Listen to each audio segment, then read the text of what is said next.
त्याच्यामध्ये steam field म्हणजे काय तुम्ही स्टीम करिअर्स म्हणता याच्यामध्ये इंजिनिअरिंगमध्ये स्टेम फील्ड ना, सायन्स, टेक्नॉलॉजी, इंजिनिअरिंग, मॅथ हे एक मोठं सेक्टर. इंडियाची खरी स्ट्रेंथ ती समजली जाते, कारण एवढे सगळे इंजिनिअरिंग कॉलेजेस आहेत, एवढे सगळे प्युअर सायन्स कॉलेजेस भारतात आहेत.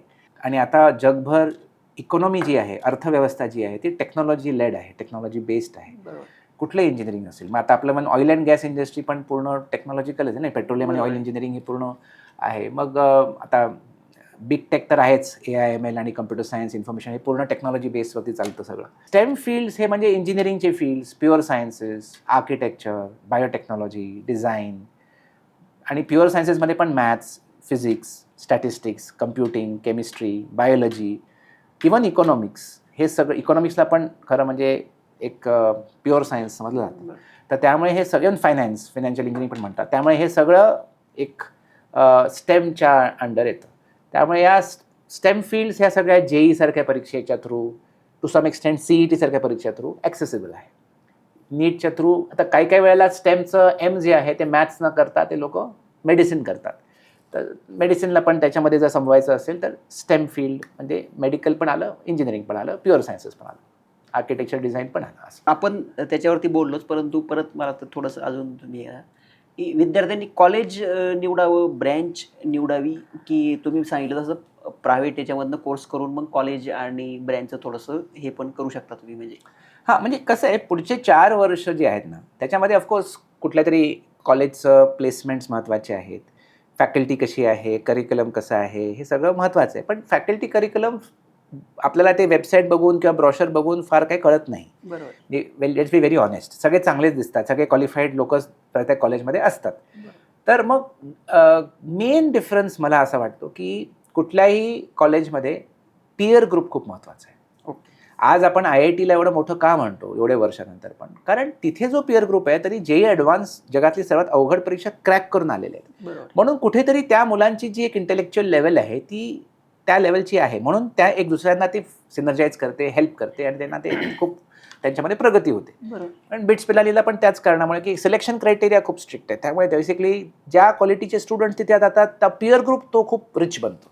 आणि पीअर ग्रुप शेवटी डिसाईड करतं की तुम्ही किती त्याच्यामध्ये प्रगती करता. आणि मग पीअर ग्रुपसाठी मग शेवटी ते कट ऑफवरती आलं की मग कट ऑफ जिथे आहे तिथे चांगली मुलं असणार, मग तिथे शिकलेलं बरं.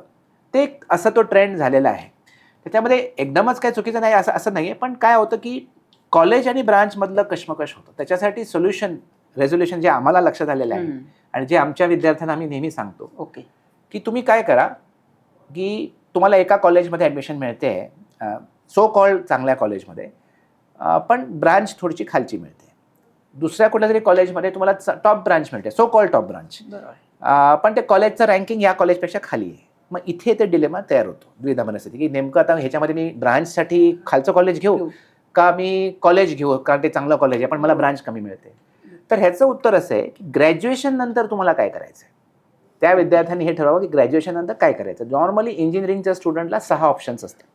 तर पहिला ऑप्शन जॉब घ्यायचा इंडिया किंवा अब्रॉडमध्ये, पण ग्रॅज्युएशन झाल्यानंतर इमिजिएटली जॉब घ्यायचा. दुसरं असतं की मास्टर्स करायचं, MTech किंवा MS.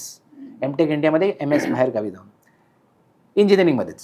तिसरा ऑप्शन असतो की तुम्हाला PhD पर्यंत जायचं आहे, तो मास्टर्स करून पुढे PhD पर्यंत तुम्ही करणार, हा तिसरा ऑप्शन असतो. चौथा ऑप्शन असतो की मला इंजिनिअरिंग सोडायचं आहे, मला MBA करायचं आहे, किंवा आजकाल MBA बरोबर CFA करतात, CA करतात, इव्हन CS कडे पण जातात इंजिनिअरिंग स्टुडंट्स.